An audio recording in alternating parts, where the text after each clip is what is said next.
Hello and welcome back to another video.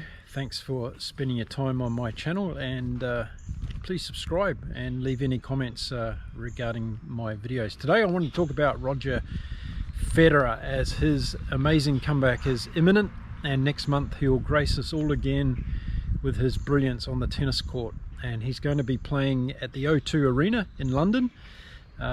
September the 23rd is the Laver Cup exhibition tournament that he actually founded, and Roger's going to be back on the court, and I for one can't wait to see Federer back on a tennis court. Now, if you've got a few moments to spare in your life, take a look at Roger's Wikipedia page, because you can spend a whole day there reading about what this guy has achieved on and off the tennis court. It's quite phenomenal. And yesterday he celebrated his 41st birthday, and he's going to be one of the small select group that are still playing professional sport into their 40s.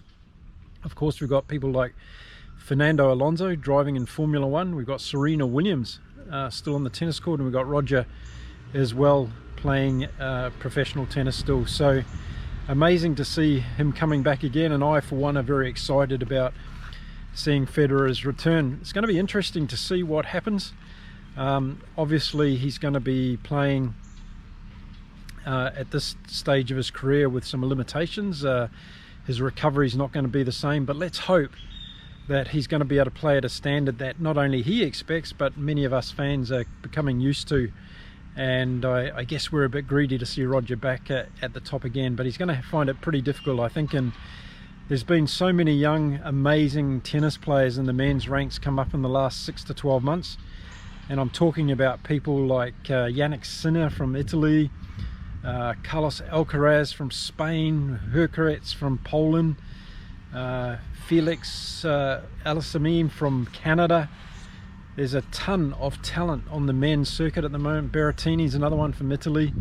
Medvedev, of course, is still there, and you know, there's just a huge group of young talent. Casper Ruud from Denmark, he's just another fantastic player.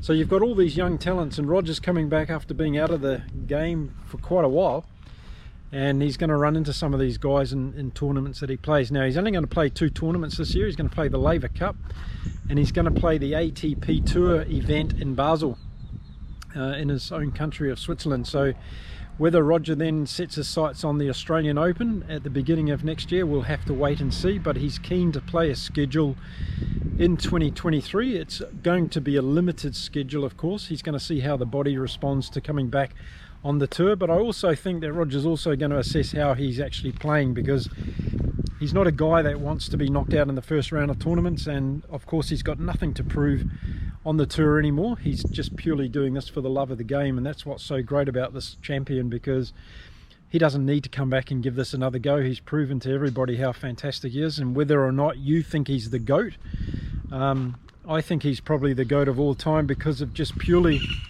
what he's done for the game. And he was first on the scene out of himself and Nadal and Djokovic, and he set the standard so high. He won all those Grand Slams, and some of his winning streaks that you may not be aware of, I just made a note of some of them today.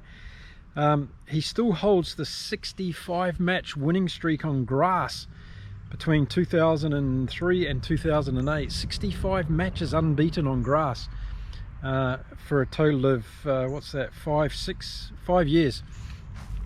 That's just extraordinary, isn't it, to go that long in the professional ranks. And then also on hard courts, he still holds the longest winning streak on hard courts on the ATP Tour of 56 matches between 2005 and 2006. So there's 2 winning streaks that just, you know, really set Roger apart from everybody else. And I think when it comes into this conversation about who is the GOAT of men's tennis, we've got to look at winning streaks like that, as well as the Grand Slam number of wins that he's had. And Roger's won 20 Grand Slams as it stands today.